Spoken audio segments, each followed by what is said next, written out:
So mo ni ang kwan, Mitsubishi 200. Nagtang-tang tawag to pull out ka fuel pump assembly. So this one, so very difficult. So hirap dito pag ano, kailangan yung tanggalin to like this. So, yung lock niya mahirap pagtanggal to, difficult to pull out.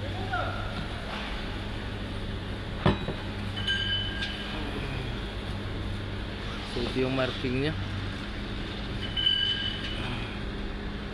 ito yung yan,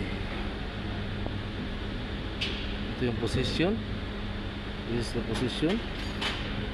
So kailangan po pull out tayo. So this is the part number of fuel pump assembly. Yan. So tanggalin natin. So unboxing ito yung o-ring gasket. So ito yung fuel pump assembly. So with butas siya. So this is the technical info. This so fuel pump assembly.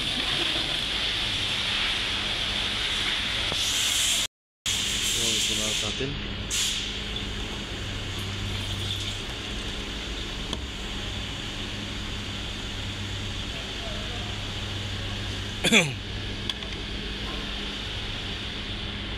So palitan ito ng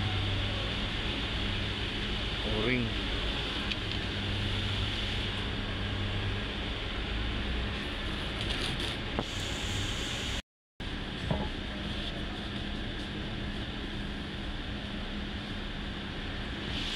Clean the new one.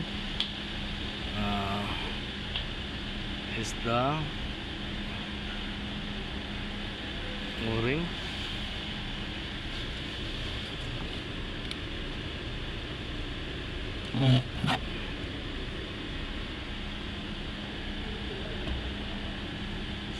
So this is the position. See, like this. So this is the position. So we install the see.